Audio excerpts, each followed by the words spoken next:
అక్కడ ఏముంటుందో వాళ్ళు చూసుకుంటారు. ఏముంటుందో తెలుసు అక్కడ, నా కుమారుడా, నీ హృదయము పట్టుదలతో నా మాటల్ని పట్టుకొనుము, దొరికిన వారికి అవి జీవము, వారి సర్వ శరీరమునకు ఆరోగ్యము అన్నాడు. దేవుని మాటలు వినుట ద్వారా మనకు స్వస్థత, ఆరోగ్యము, జీవం కలుగుతుందని నేను చెప్పలా, సామెతల గ్రంథం 4:20 నుంచి చెప్పింది. దేవుని మాటలు వినటం ద్వారా శరీరమునకు ఆరోగ్యం కలుగుతుందని స్పష్టంగా రాస్తుంది. మీరు దేవుని మాటలు వినటం, దేవుని వాక్యాన్ని ధ్యానించటం అనేది తరచుగా మీరు చేస్తూ ఉన్నప్పుడు మీ శరీరంలో ఆశ్చర్యకరమైన మార్పులు మీకు కలగటం అనేది మీరు చూస్తారు. నాకు తెలిసినటువంటి దైవజనుడు ఒక ఆయన ఉన్నాడు. దాదాపు 19 సంవత్సరాల వయసులో ఒక స్కూల్లో టీచ్ చేసేటువంటి టీచర్. అతను ఒక స్కూల్లో టీచర్గా వెళ్తూ ఉన్నాడు. చాలా సంవత్సరాల క్రితం జరిగినటువంటి యథార్థ సంఘటన ఇది. ఆయన ఒకరోజు పిల్లలకు పాఠాలు చెప్తున్నప్పుడు నోటి వెంట ముక్కుల వెంట రక్తం రావటం మొదలుపెట్టింది. నోటి వెంట ముక్కుల వెంట రక్తం పట్టడం మొదలుపెట్టింది. ఏదోలే వేడి వల్ల అనుకున్నాడు. మళ్ళా మరుసటి రోజు వెళ్ళి మళ్ళా పిల్లలకు పాఠాలు చెప్తున్నప్పుడు మళ్ళీ అంతే జరిగింది. నోటి వెంట ముక్కుల వెంట రక్తం రావటం జరిగింది.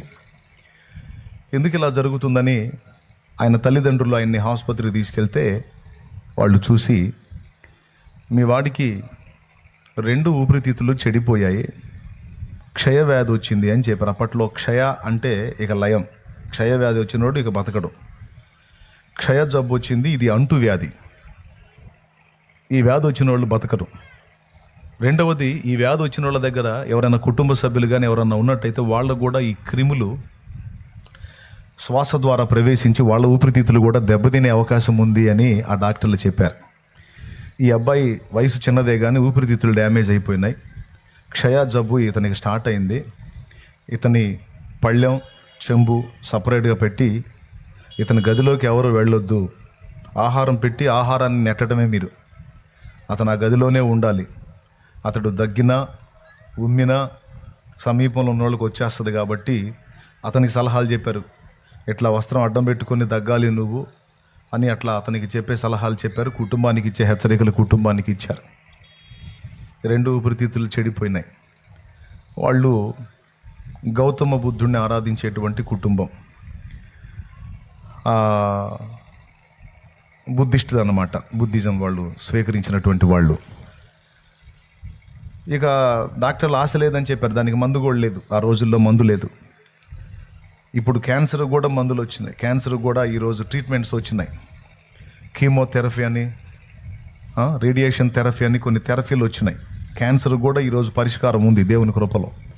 ఆనాడు క్షయ వస్తే, టీబీ వస్తే మందు లేదు. అలాంటి పరిస్థితుల్లో ఆయన చావుని సమీపిస్తూ ఉన్నాడు. రోజులు లెక్కేసుకుంటున్నాడు. వాళ్ళు చెప్పారు, ఇన్ని రోజుల్లో చచ్చిపోతాడు ఇతను అని. చిన్న వయసు 19 ఏళ్ళు అంటే ఏముంది, ఏమనిపించాడు జీవితాన్ని. అది నాకేంది ఇంత చిన్న ప్రాయంలో చావు సమీపించింది, దేవుడా నా గతి ఎందుకు ఇట్లాగ అయిపోయిందని ఇక తను తెలుసుకున్నది బుద్ధుడిని కాబట్టి బుద్ధుడిని స్మరించుకుంటూ అట్లా ఉన్నాడు. కానీ అతనికి ఏ విధమైన స్వస్థత, స్వాంతన కలగల. ఇతనికి ఇలా జబ్బు చేసిందన్న సంగతి ఇరుగు పొరుగులో తెలిసిద్దిగా. చక్కగా రోడ్డు మీద తిరిగి అన్ని పనులు చేసుకునే కుర్రాడు ఇంట్లోంచి బయటికి రాకుండా మరి చిక్కి శల్యం అయిపోయి బక్కగా అయిపోయి దగ్గుతూ దారుణంగా ఉంటే మరి ఎవరికైనా అనిపిస్తుంది కదా. తెలిసింది ఇక్కడ అక్కడ ఆ ఇంటికి తెలిసి యేసు ప్రభువుని నమ్ముకున్న ఒక పాపకు తెలిసింది. ఆ అమ్మాయి వయసు ఇంచుమించు ఒక 12 ఏళ్ళు ఉంటాయి. 12 ఏళ్ల పాప. ఆ 12 ఏళ్ల వయసు ఉన్న పాపకు తెలిసింది. తెలిసి క్రొత్త నిబంధన పుస్తకం, బైబిల్ పుస్తకం, క్రొత్త నిబంధన పుస్తకం తీసుకెళ్ళింది ఆయన దగ్గరికి. రియల్గా జరిగిన సంఘటన. క్రొత్త నిబంధన పుస్తకం తీసుకెళ్ళి ఆయన ఉన్న గదిలోకి వెళ్ళటానికి వెళ్ళింది. ఈ అమ్మాయి ఆయన గదిలోకి రావటం చూసి ఆయన కంగారు పడ్డాడు. కంగారు పడి, ఏం పాప ఎందుకు వచ్చావని అడిగాడు. బహుశా నాకు తెలిసి ఆయన చదువు చెప్పినటువంటి విద్యార్థి అయి ఉండొచ్చు. ఆయన ఎరిగిన పాప, ఆయన బ్రతకాలనుకున్న పాప, బాగుపడాలనుకున్న పాప. వచ్చినప్పుడు ఎందుకు వచ్చావు అంటే, నీకు ఇలాగ జబ్బు వచ్చిందన్న సంగతి తెలిసింది నాకు. ఈ పుస్తకంలో ఒక ఆయన గురించి రాసి ఉంటుంది. ఆయన గురించి నువ్వు తెలుసుకొని ఆయన కానీ నువ్వు ప్రార్థన చేస్తే, ఆయన మాటలు కానీ నువ్వు హృదయంలోకి తీసుకోగలిగితే ఆయన నీ చెడిపోయిన అవయవాలను తిరిగి బాగు చేయడానికి సమర్థుడు. నా మాట విని ఈ పుస్తకంలో ఆయన గురించి ఉంది, నువ్వు చదవమని ఆ పుస్తకం ఆయనకి ఇవ్వబోయింది. అతడు ఆ పుస్తకాన్ని విసిరి కొట్టాడు. మేము బుద్ధిస్టులం, వేరే మత విశ్వాసాలు మేము నమ్మం. చూడండి, ఊపిరితిత్తులు చెడిపోయినా, చావు సమీపమైన తన మతం విషయంలో తన ఉన్నటువంటి పట్టుదల అతను వదల్లా. పుస్తకాన్ని విసిరి కొట్టాడు, పాపను బయటికి వెళ్ళిపోమన్నాడు. కోప్పడ్డాడు. వెళ్ళు, నువ్వు ఉండకూడదు, వెళ్ళు అన్నాడు, గద్దించాడు. ఏడ్చుకుంటా వెళ్ళిపోయింది బైబిల్ పుస్తకం తీసుకొని. కొద్ది రోజుల తర్వాత మళ్ళీ వచ్చింది. ఆ మనసు ఆగట్లా. ఇతడేమో చికిత్స చావుకు దగ్గర అవుతున్నాడు, ఆ మనసు ఆగట్లా, చచ్చిపోతాడేమో. మళ్ళీ పోయింది.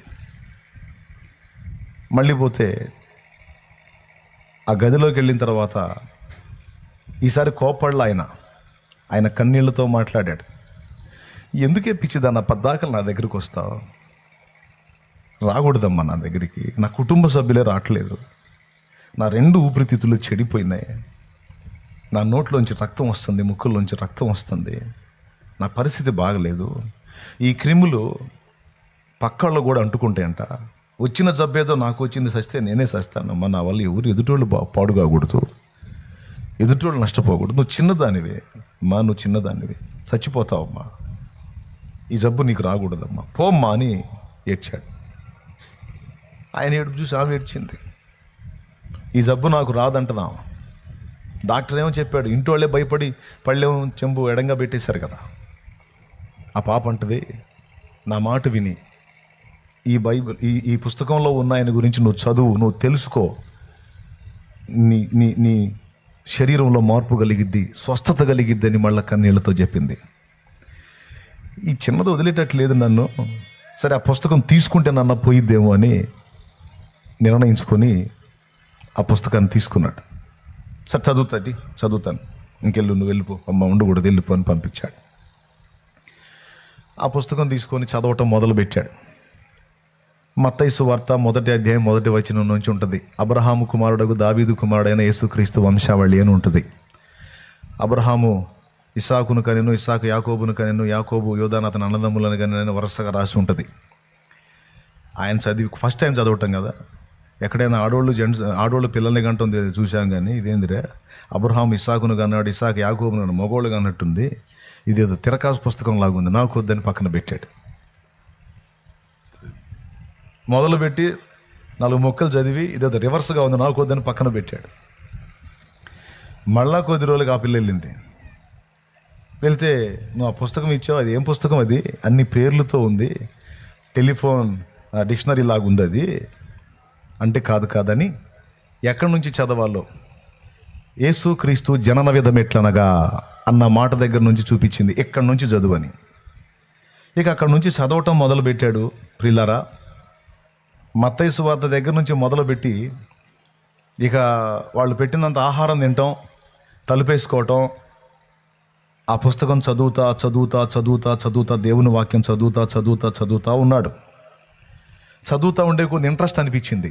యేసు ప్రభు మాటలు కానీ, ఆయన చేసిన కార్యాలు కానీ, ఆయన తాకినప్పుడు కలిగిన స్వస్థత కార్యాలు కానీ, ఆయన మాటల్లో ఉన్న జీవం కానీ, ఆయన ప్రవర్తనలో ఉన్న విధానం కానీ అంతా ఆయన ఆకర్షించింది. చదువుతా అదంతా కంప్లీట్ చేశాడు. మళ్ళా చదవటం మొదలుపెట్టాడు. తనకు తెలియకుండానే తన 2 ఊపిరితిత్తులు బాగవటం మొదలుపెట్టినాయి.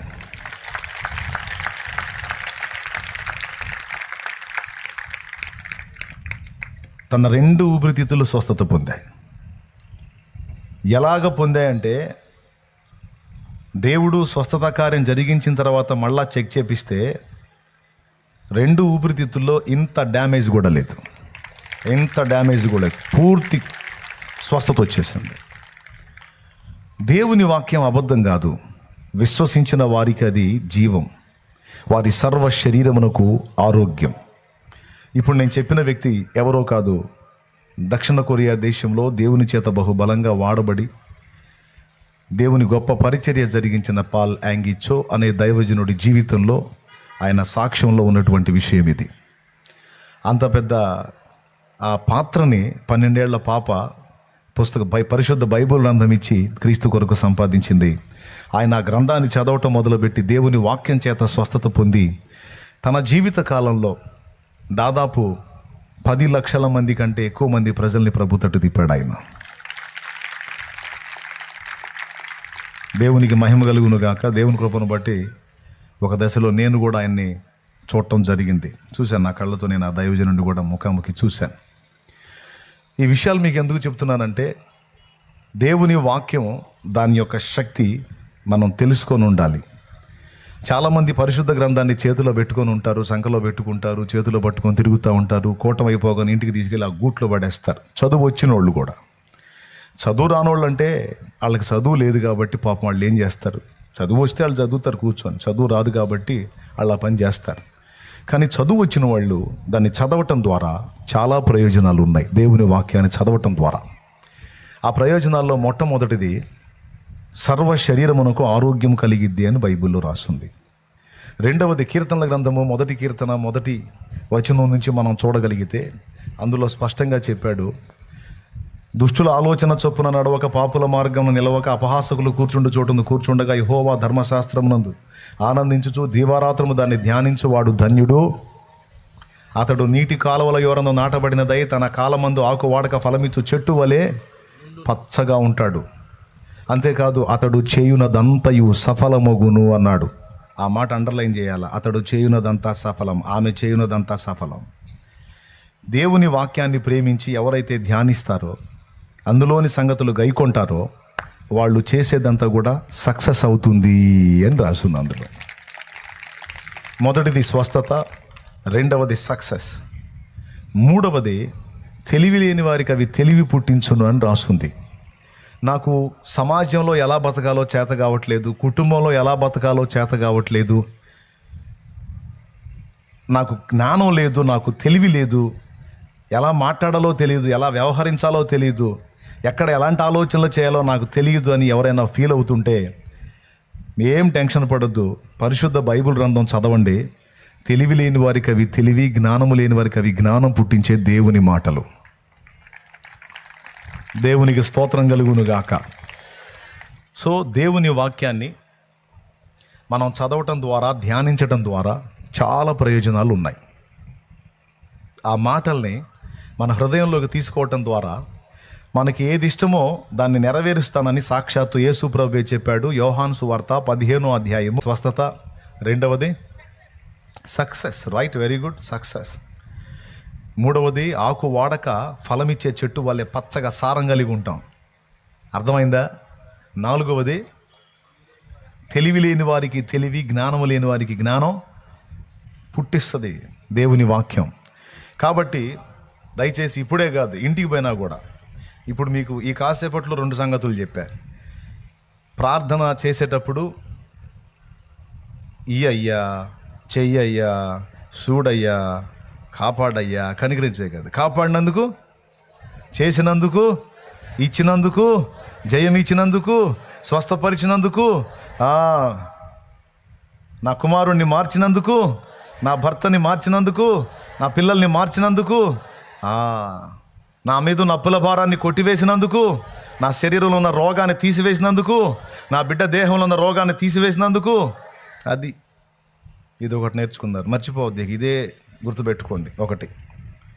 రెండోది, దేవుని వాక్యాన్ని జాగ్రత్తగా, ఇప్పుడే కాదు, కూర్చున్న కాసేపే కాదు, ఇంటికి వెళ్ళినా కూడా ఇవాళ ఆయన ఏం చెప్పాడు, ఇలా వాక్యం గురించి బాగా విషయం చెప్పాడు కాబట్టి నేను ఇక నుంచి వాక్యం చదువుతాను. చదువుకున్న వాళ్ళు బుద్ధి తెచ్చుకొని ఇక నుంచి రోజు వాక్యం చదువుకోండి. కొంతమంది చదువు ఎట్లా ఉంటుందంటే మరీ దారుణం, బైబిల్ ఓపెన్ చేయరు, క్యాలెండర్లో వాగ్దానం చూసుకొని అమ్మయ్య ఈరోజు వాక్యం చదువుకున్నాను అనుకొని పోతాడు. ఏం బతుకులో ఏమో నాకు అర్థం కాదు. క్యాలెండర్లో వాక్యం చూసి మురిసిపోయిపోతారు. కాసేపు కూర్చొని, చదువు లేనోడికేమో న్యాయమే, మరి చదువు ఉన్నోడు క్యాలెండర్ వాక్యం చూసుకొని పోవటం సోమరితనం కాదు. కాస్త కూర్చొని నిదానంగా కాస్త నా తండ్రి ఇవాళ ఏం మాట్లాడుతున్నాడో అని కాసేపు కూర్చొని, పుస్తకం ఉందిగా, చదువుకుంటే బాగుపడరు. ఎన్ని రకాల మేళ్ళు ఉన్నాయి. స్వస్థత పొందుతాడు, సక్సెస్ అవుతాడు, పచ్చగా వర్ధిల్లుతాడు, ఏది ఇష్టమో అది దేవుడు తీరుస్తాడు. అంతేకాదు జ్ఞానము, తెలివి కూడా అభివృద్ధి చెందుతాయి. దేవునికి మహిమ.